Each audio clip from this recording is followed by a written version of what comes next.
even compared to Iowa, like less than impact than Iowa?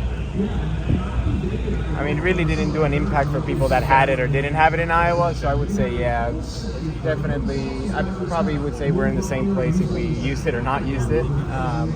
There's a lot more lap time and maximizing car performance, and yeah, it feels like we've been in a bit of a back foot since the practice. Like, I'm not miserable in the car, but I'm not super confident to really take it to the limit. So, we didn't have so much time in practice to really dial it in, or I guess we needed a little bit more to dial it in for qualifying. So we were kind of guessing going into qualifying and kind of pick and choosing our fights, I would say, and our risks where we want to take them. So it's just so high commitment now with more downforce. You get greedy, you'll do a herd up.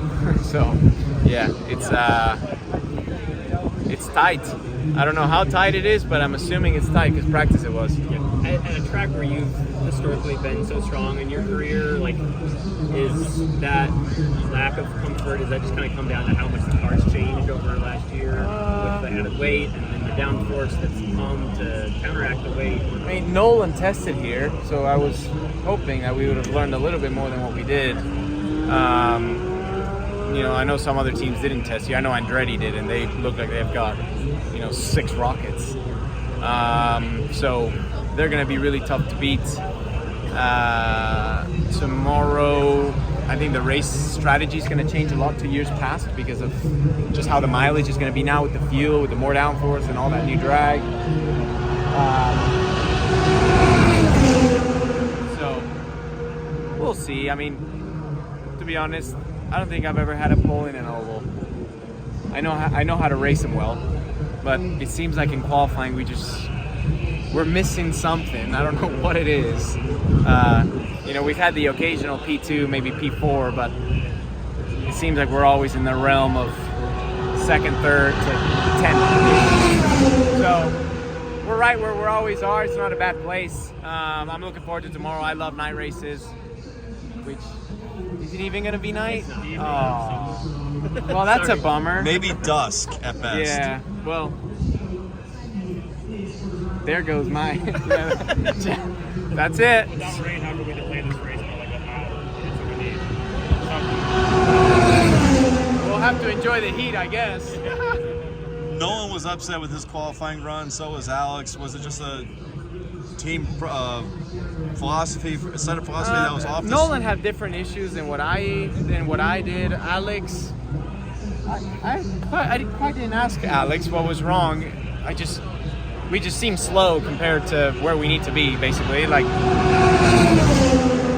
the car they're sensitive, you got to get them in the window, and we didn't quite get them there in practice. So when you go into qualifying, you really don't want to risk it too much and then find yourself with an awesome first lap and then be like, I'm starting at the back because I had a mishap. So you just got to pick and choose your fights. So how much more importance does that add onto this evening's practice session? The race car is going to be very important, and it's all going to be that second lane. If we can get that second lane to open up, we'll be just fine. Pato, how much Dixon Blow are probably going to be starting behind you? Where's Dixon? Just finished. So Dixon. Dixon right now is P8. Well, he's got a 9-spot grid, so he will be behind you. P17. So yeah. Where he started last year. So can you points race? You feel Where still? are we? Are we 8? You're You're 8. 8. Well, you went to 9, but you're gonna be back up there. You're 9, but yeah. Well, Felix has one too, so you're gonna move up 2 spots. So we'd be 7. And if Polo is in front, you're gonna move up. Yeah. Right now you're 7. So I'll probably end up 8. So can you? Points race still, or is it you throw all that out and go aggressive and you have to win? No, it's still a points race for second place. I've never been second in the championship, so there's 5 races to go, and it can go south so quickly. Like, you still think about the points now, but I want to maximize the weekend. Like, at some point, you just have to take what you have and try and maximize what you have. You can't compare yourself to, do you have the same tools as everybody else at every single weekend? You don't know. Like, you won't know until you get there. And sometimes you don't. And sometimes, even if they're in front of you, but you finish in a fifth with maybe something that shouldn't be there, it feels good. You pull out a win with a car that's capable of winning, feels really good. So I think it's just all about maximizing weekends and then really seeing where you're at in points. Because if you focus on the points, I don't think it's going to work very well for you. Thank you. Steven Stump of Frontstretch.com here. Come back for more great racing videos, and if you like us, don't forget to hit that subscribe button.